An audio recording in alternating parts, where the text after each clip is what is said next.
I'm Piper Perry, 30 years old, and I've spent years in my sister's shadow. Last Sunday at our family dinner in Milwaukee, she leaned back in her chair smirking and said, "Not everyone can handle a real career in tech." The table buzzed with her usual praise, Mom nodding, Dad chuckling, her husband shifting uncomfortably.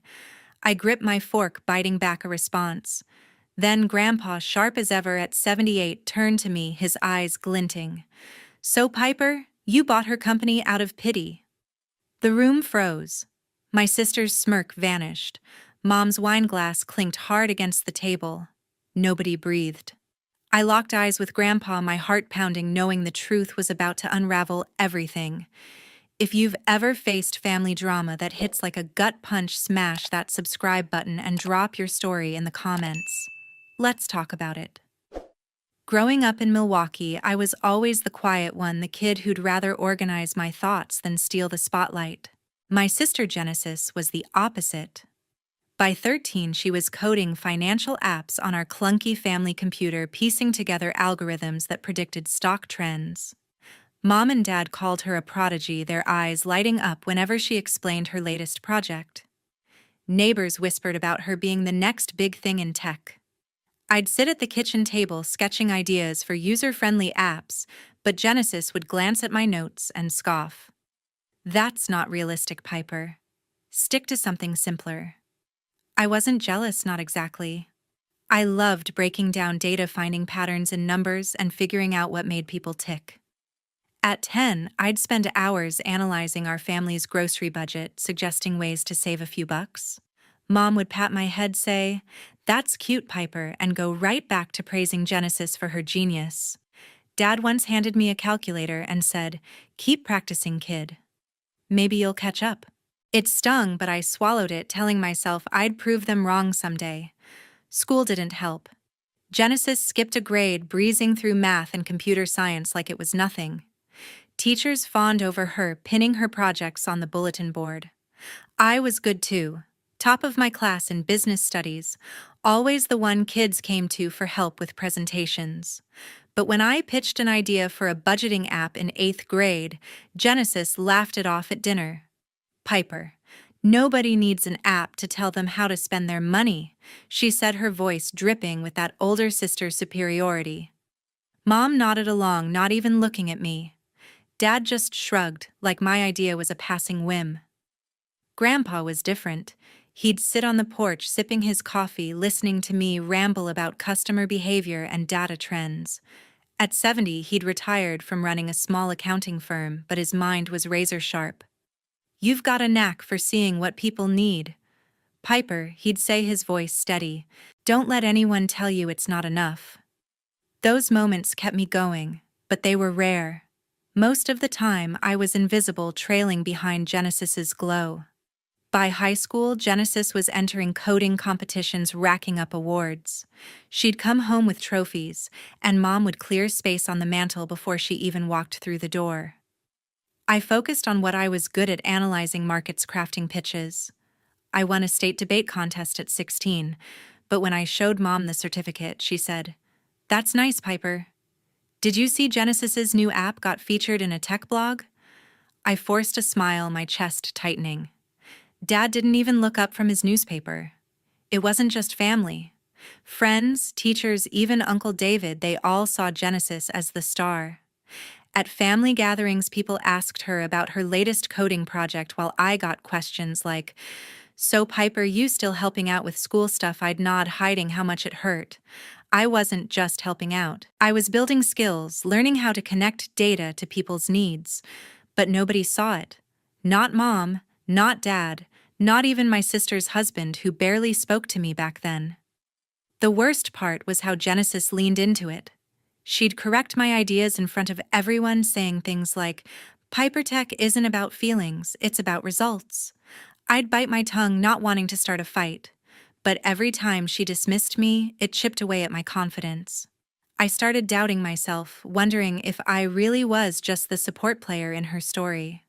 Still, I kept at it, pouring my energy into understanding how businesses worked, how people made decisions. I wasn't coding like Genesis, but I was damn good at seeing the bigger picture. By the time I was 18, I'd had enough of being second best. I decided to carve my own path away from Genesis's shadow. I applied to the University of Wisconsin-Madison for business, not because it was flashy, but because it was practical. Genesis, of course, got into MIT, and Mom and Dad threw a party like she'd won the lottery. I packed my bags in silence, promising myself I'd make them see me not as Genesis's little sister, but as Piper, someone who mattered. Looking back, those years shaped me. The constant comparisons, the brushed-off ideas, the feeling of being less than it all pushed me to work harder, to prove I was more than what they thought. I didn't know it then, but that drive would lead me to a moment where I'd turn the tables not just on Genesis, but on everyone who underestimated me. I wasn't chasing glory like my sister. I wanted to understand how companies worked, how data could solve real problems for real people. My classes on market analysis and consumer behavior felt like a puzzle I was born to solve.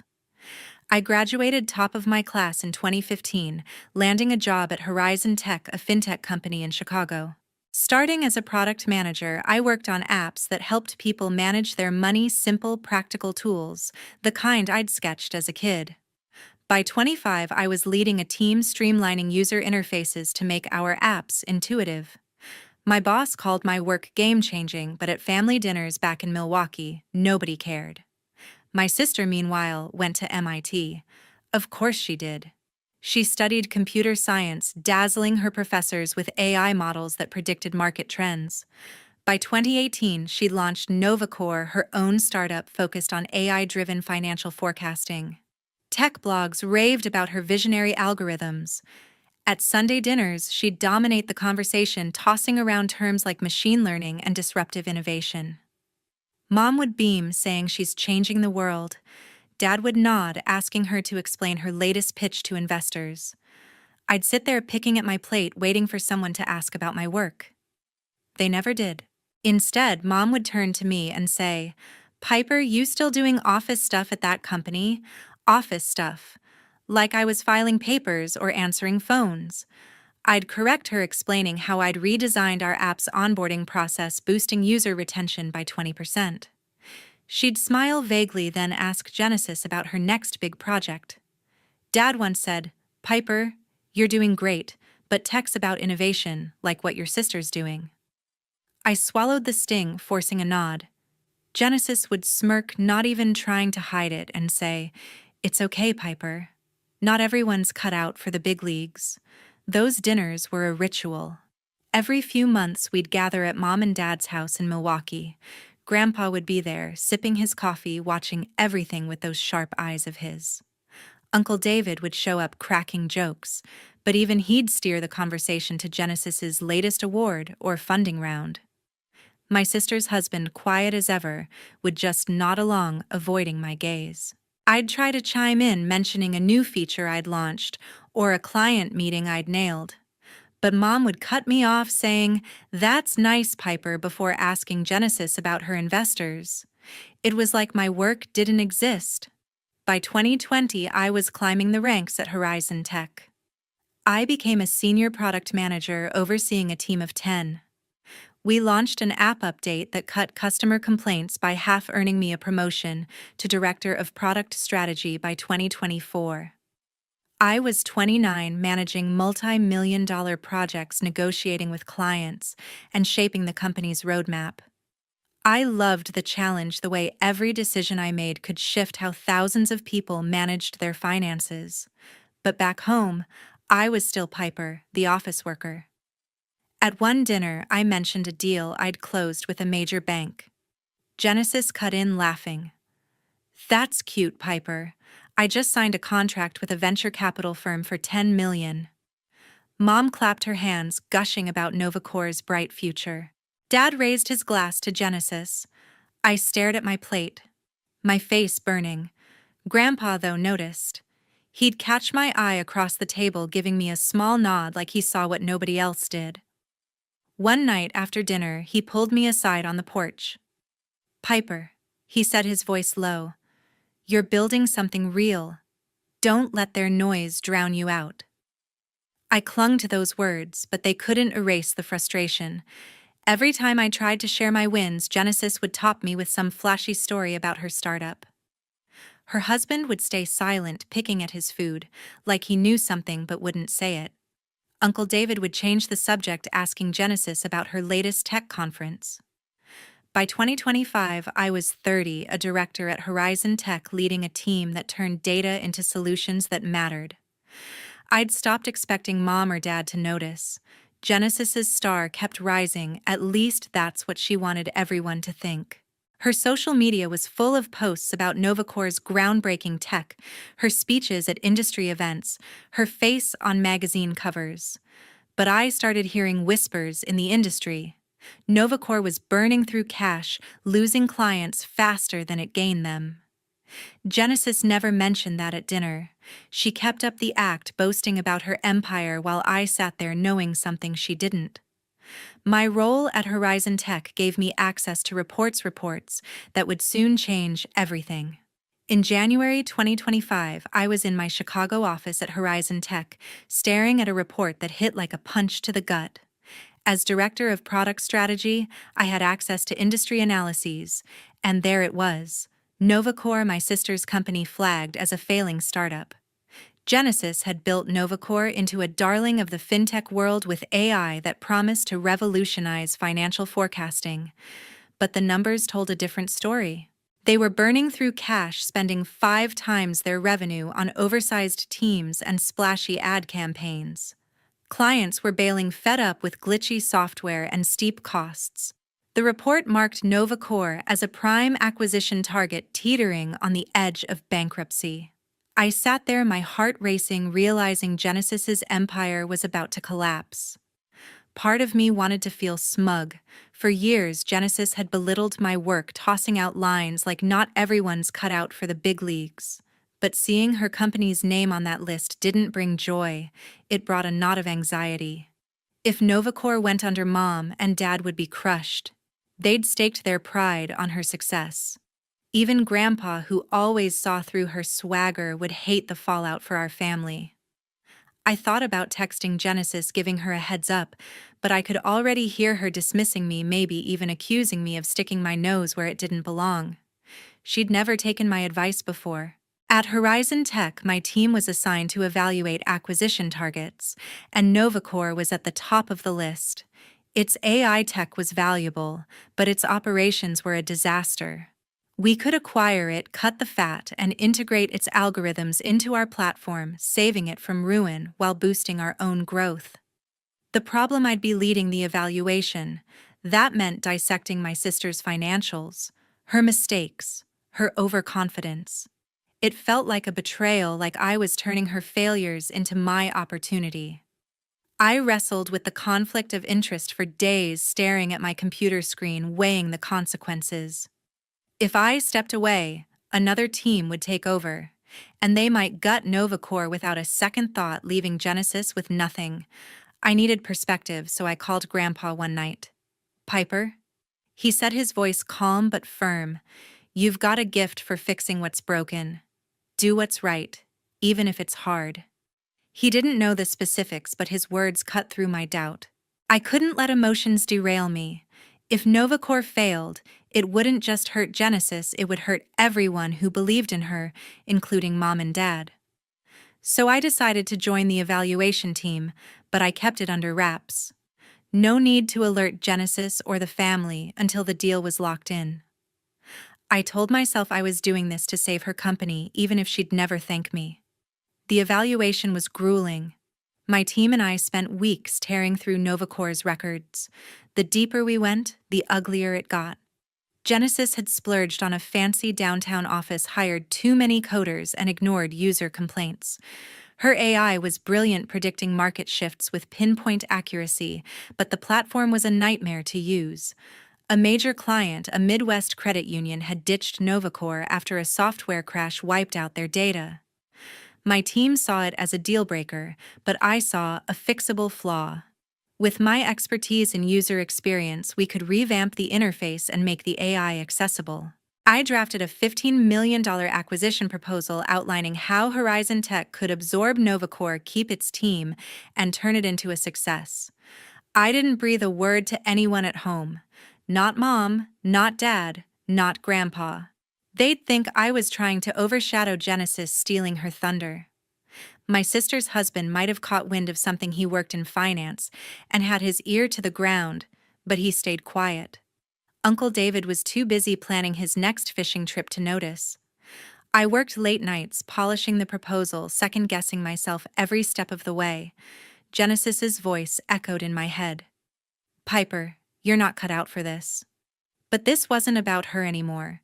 It was about doing my job, proving I could handle the big leagues, and maybe saving her from her own mistakes. By February 2025, the proposal was done. My boss called it a stroke of genius, and the board greenlit it. We set a meeting with Novacore's leadership, including Genesis, for early March. I hadn't talked to her in months, not since she'd brushed off my work at the last family dinner. I could already imagine her face when she saw my name on the acquisition papers. Would she explode? Or worse, would she laugh it off? One thing was certain: the next family dinner, just weeks away, was going to be a reckoning. It was a Sunday in March, and I sat at Mom and Dad's dining table in Milwaukee, the familiar hum of family chatter filling the air. The smell of roasted chicken and mashed potatoes didn't calm the knot in my stomach. I'd been dreading this dinner since I finalized the Novacore acquisition proposal last month. Across from me, Genesis leaned back in her chair, her voice cutting through the noise. "Not everyone can handle a real career in tech," she said, her smirk aimed right at me. Mom nodded, her eyes sparkling with pride. Dad chuckled, passing her the gravy. My sister's husband, Justin, shifted in his seat, avoiding my gaze. Uncle David laughed, oblivious, piling food on his plate. I gripped my fork, my knuckles whitening, but I stayed quiet. I'd learned long ago to let Genesis have her moment. Then Grandpa spoke. His voice, steady and sharp at 78, sliced through the room. "So, Piper, you bought her company out of pity." The words landed like a grenade. The table went silent. Genesis's smirk froze, her fork halfway to her mouth. Mom's wineglass clinked hard against her plate. Dad's eyebrows shot up, his mouth open. Justin's eyes flicked to me, wide with shock. Uncle David stopped chewing, his fork dangling. I locked eyes with Grandpa, his glint telling me he knew exactly what he was doing. My heart pounded, the truth I'd kept hidden for weeks, clawing its way out. I took a deep breath, my voice steady despite the chaos in my chest. "I didn't buy it out of pity, Grandpa," I said, turning to Genesis. "I led the team at Horizon Tech that evaluated Novacore. Your company was drowning, spending 5 times its revenue, losing clients left and right. We proposed a $15 million buyout to save it from bankruptcy." The room stayed frozen, every eye on me. Genesis's face drained of color, her mouth twitching like she couldn't process the words. Mom gasped, her hand flying to her chest. Dad leaned forward, his voice low. "Piper, what are you talking about?" Justin stared at his plate, his jaw tight like he'd seen this coming. Genesis found her voice sharp and brittle. "You're lying, Piper. You're just jealous, trying to make me look bad." Her words stung, but I didn't flinch. "I'm not lying," I said, my tone firm. "I saw the reports. Your AI is brilliant, but your business model was a mess. Clients were leaving because of buggy software and bad user experience. I built the plan to fix it, to keep your team employed, to save what you built." I paused, letting it sink in. Horizon Tech's board approved it. The meeting's next week. "You'll see my name on the documents." Mom's voice trembled. "Piper, why didn't you tell us?" Dad shook his head, muttering, "This can't be right." Genesis slammed her fork down, her eyes blazing. "You went behind my back. You think you're better than me." Her voice cracked, betraying the panic beneath her anger. Justin finally spoke, his voice quiet but clear. "She's not lying, Genesis. I saw Piper's name in the industry reports last month." The room felt like it was shrinking, the air thick with tension. Grandpa leaned back, a faint smile tugging at his lips. Sounds like Piper's the one handling the real career in tech, he said, his words cutting deeper than Genesis's ever could. Uncle David coughed, trying to break the silence, but it didn't work. Mom stared at me, her eyes wide with confusion, like she was seeing me for the first time. Dad rubbed his forehead, muttering something about family business. Genesis pushed her chair back, her face a mix of fury and humiliation. You had no right, she hissed, her voice shaking. This is my company. I met her gaze, unflinching. I had every right, I said. I did my job. And I did it to save your company, not to take it from you. The silence that followed was deafening, heavier than any I'd ever felt. For years, I'd sat at this table invisible while Genesis basked in the spotlight. Now every eye was on me, and the weight of it was both terrifying and exhilarating. I'd spent weeks preparing for this moment, knowing it would come out, but nothing could have prepared me for the raw shock on their faces. The truth was out, and there was no going back. I pushed through the front door of Mom and Dad's house in Milwaukee, the cool March air hitting my face as I chased after Genesis. She stood on the porch, her arms crossed, staring into the dark. Her breath was uneven, her shoulders tense from the bombshell I'd dropped at dinner. I'd just revealed that I led Horizon Tech's plan to buy Novacore, her failing company, and she'd stormed out, her anger shaking the room. Genesis. I called, my voice firm but not harsh. She didn't turn, but I saw her hands clench tighter. We need to talk. You can't just walk away from this. She spun around, her eyes blazing. Talk. You think I want to hear more of your lies, Piper? Her voice was sharp, cutting through the quiet night. You've always been jealous, waiting for your chance to humiliate me. You think you're better than me now? The accusation stung, dragging up years of her dismissing me as the lesser sister. I took a step closer, keeping my voice steady. I'm not lying, Genesis. Novacore was collapsing, clients gone, money burned. I spent weeks building a $15 million plan to save it, to keep your AI, your team. This isn't about beating you. It's about saving what you built. Genesis scoffed, her laugh bitter and cold. Saving it? You expect me to believe you're doing me a favor? You went behind my back, Piper. You want to take my company and make it yours. Her words were a knife, twisting with every syllable. I shook my head, frustration rising. I didn't go behind your back. I did my job. If I hadn't stepped in, Novacore would be bankrupt by now. Your AI is brilliant, but your platform's a disaster. I fixed what you ignored. For a moment, her eyes flickered with uncertainty, but she quickly masked it with defiance.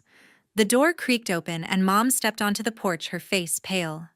Piper, this isn't right, she said, her voice trembling. You should have told Genesis first, not ambushed her like this. Dad followed, his jaw tight. You're causing a mess, Piper. Why didn't you talk to us? Their words felt like a betrayal, as if I'd done something wrong by saving my sister's company. I didn't ambush anyone, I said, my voice rising. You've never listened to me before, Mom. You always saw Genesis as the star. If I'd told you, you'd have said I was meddling, just like always. Justin appeared behind Dad, his expression conflicted. Genesis, he said, his voice low. Piper's telling the truth. I saw the reports last month. Novacore was in deep trouble. Her plan, it's a good one. It keeps your team employed. Genesis turned on him, her voice sharp. You knew and didn't tell me. Whose side are you on? Justin. He flinched but held his ground. I'm on your side, but you need to hear her out. Piper's trying to help. Genesis shook her head, muttering, You're all against me, her voice cracking with hurt. Grandpa's cane tapped as he stepped onto the porch, his presence commanding despite his age. That's enough, he said, his voice calm but firm. Piper didn't do this to hurt you, Genesis. She saw a problem and fixed it like she's always done. He looked at me, his eyes warm with pride. You've got a good head, Piper. Don't let anyone make you doubt it. Then he turned to Genesis, softer now. You're brilliant, Genesis, but pride's blinding you. Piper's not your enemy. She's your sister. Genesis's shoulders sagged, but she stayed silent, her gaze fixed on the ground. I took a deep breath, stepping closer to her. Genesis. I kept this quiet because I knew you'd think I was trying to one-up you. I spent nights poring over your company's books making sure your AI survived your team stayed. I did it because I believe in you, even if you don't believe in me. Her hands unclenched slightly, but she didn't look up. Mom's voice broke the silence softer now. Piper, we didn't know you were doing all this. Dad rubbed his neck, muttering, "This is a lot to take in." Uncle David poked his head out, his voice hesitant. "Piper, you're saying you saved Novacor?" I nodded, exhausted, but resolute. "Yes, David. I did what I had to." Grandpa's hand rested on my shoulder, steadying me. "You did good," he said quietly. Genesis finally looked up, her eyes wet but still defiant. "I don't need your help," she whispered, her voice shaky. "I built Novacor. I'll fix it myself." She turned and walked down the steps, disappearing into the night. Justin sighed, following her, his voice fading as he called her name. Mom and Dad stood frozen, their faces a mix of confusion and guilt. I felt the weight of their doubt, but Grandpa's nod kept me grounded. This fight wasn't over, but I'd said my piece. Days after that explosive dinner, I sat in Mom and Dad's living room, the tension from Genesis's departure still lingering like a bruise. The air felt heavy, the kind of quiet that follows a fight no one knows how to fix. I'd stayed behind after Genesis stormed out, her words, "I don't need your help," echoing in my head. Mom sat on the couch, twisting her hands, her eyes avoiding mine. Dad leaned against the doorway. His arms crossed, his silence louder than any lecture. Uncle David was there too, sipping coffee, looking uncomfortable. Grandpa sat in his armchair, his steady gaze giving me the strength to speak. I didn't want it to come to this. I started, my voice low but firm. I led Horizon Tech's team to save Novacor because it was the right thing to do. Genesis's company was failing, clients were leaving, cash was gone. My $15 million proposal keeps her AI alive, her team employed. I did it for her, not to take anything away. Mom's eyes flicked up, her expression softening but uncertain. "Piper, we didn't know," she said quietly. "You've always been so quiet about your work. We thought—" Her voice trailed off, but I knew what she meant. They thought I was just the office worker, not the one calling the shots. Dad cleared his throat, his voice gruff. "You should have told us, Piper. Going behind Genesis's back, it doesn't sit right." I shook my head, frustration bubbling up. "I didn't go behind her back, Dad. I did my job. If I'd told you before, you'd have said I was interfering like always." Dad's jaw tightened, but he didn't argue. Uncle David set his coffee down, his voice hesitant. "Piper, you're saying you saved her company? That's big." I nodded, meeting his eyes. "Yes, David. I spent weeks making sure Novacor didn't crash and burn." Grandpa's cane tapped the floor, drawing everyone's attention. "Piper's been carrying this family's weight for years," he said, his voice calm but sharp. "You've all been so busy praising Genesis you didn't see what Piper's built. She's not just saving Novacor, she's proving who she is." His words hit hard, and for the first time I saw Mom's eyes well up with guilt. Dad looked away, rubbing his neck, his silence admitting more than words could. The front door opened, and Justin stepped in, his face tired but determined. "I talked to Genesis," he said, looking at me. "She's still upset, but she's looking at the proposal. She knows Novacor was in trouble, she just didn't want to admit it." My heart lifted slightly, but I stayed cautious. "What did she say?" I asked. Justin sighed, sitting down. "She's hurt, Piper. She thinks you're trying to take control. But I showed her the numbers you sent me. She's starting to see the plan might work." I nodded, relief mixing with exhaustion. Genesis wasn't ready to forgive, but she was listening. Mom's voice broke the silence, softer now. "Piper, I'm sorry. We didn't realize how much you were doing at Horizon Tech. We should have asked more. It was the first time I'd heard her apologize, and it felt like a crack in the wall between us. Dad shifted his voice low. "We've been unfair to you, Piper. I see that now." His admission was quiet, but it carried weight. Uncle David nodded, adding, "You've done something incredible, Piper. I had no idea." Their words were a balm soothing years of being overlooked, but they didn't erase the ache of Genesis's anger. Grandpa leaned forward, his eyes locked on mine. "You've done right by this family, Piper," he said. "Genesis will come around. She's stubborn, but she's not blind. Keep doing what you do." His confidence steadied me, but I couldn't shake the weight of my sister's distrust. I'd spent years in her shadow proving myself to a family that barely noticed. Now they were starting to see me, but the cost was a rift with Genesis I wasn't sure I could mend. I thought about calling Genesis, but I held back. She needed time, and I needed to focus. The acquisition meeting was days away, and I had to prepare. I'd poured everything into this plan not just to save Novacor, but to show I was more than the other sister. As I sat there surrounded by my family's tentative support, I felt a shift. They were beginning to understand, and maybe Genesis would too. I wasn't giving up. Not on her, not on us. A week after our family's tense confrontation, I sat across from Genesis in a quiet Milwaukee coffee shop, the hum of conversation around us doing little to ease the knot in my chest, and Justin had convinced Genesis to meet me, saying she was ready to talk. She sat stiffly, her coffee untouched, her eyes fixed on the table. I took a deep breath, breaking the silence. "Genesis, I never wanted to hurt you. I led Horizon Tech's plan to save Novacor because I believed in your work. I still do."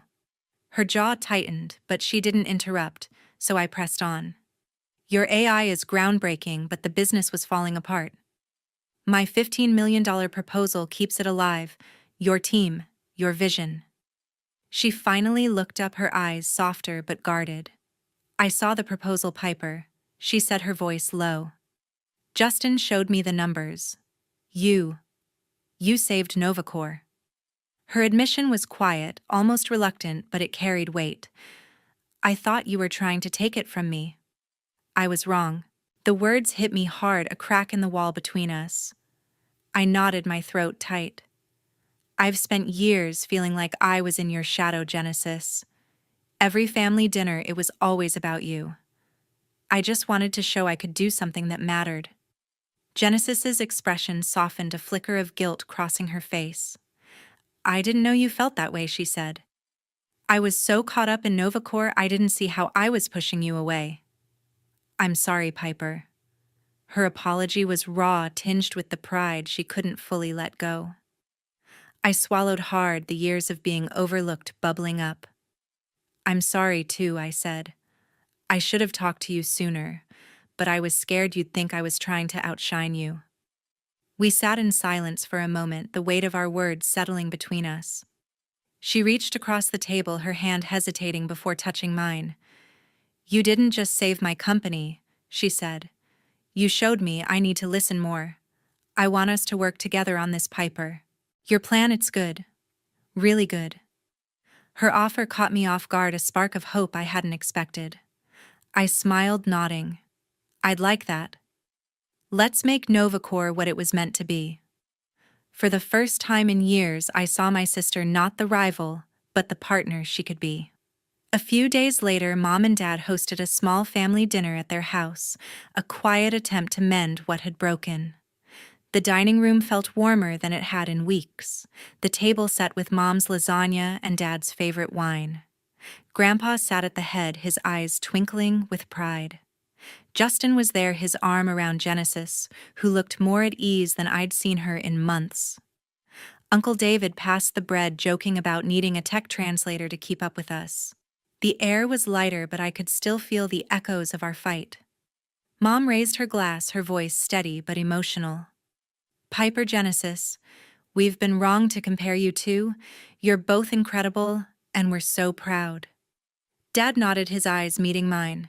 "Piper, I didn't see how much you've done. I'm sorry for that. You've earned your place." His words were simple, but they healed something deep inside me. Grandpa chuckled, lifting his glass. To Piper and Genesis, two brilliant women who remind us what family's about. We clinked glasses, and I caught Genesis's eye, her smile small but genuine. Justin spoke up, his voice calm. The acquisition's moving forward. Genesis and Piper are working together to integrate NovaCore's tech with Horizon's platform. It's going to be big. Uncle David grinned, shaking his head. You two are unstoppable, he said. Genesis laughed a real laugh and squeezed my hand under the table. We are, she said, her voice warm. I felt a weight lift, years of tension dissolving in that moment. As the evening wound down, I stepped onto the porch, the cool night air clearing my thoughts. I thought about the journey, being the overlooked sister fighting to prove myself, saving NovaCore not just for Genesis, but for me. I'd spent so long chasing approval, but now I saw it. I didn't need it. I'd built something real, and my family finally saw me for it. Genesis joined me, her presence quiet but steady. We're good, right? She asked, her voice soft. I nodded, smiling. Yeah, we're good. Looking back, I realized this wasn't just about saving a company. It was about understanding myself, my sister, our family. We'd been pitted against each other, but we were stronger together. As I stood there, the stars bright above Milwaukee, I felt whole. Not because I'd won, but because we'd found a way to rebuild what mattered most.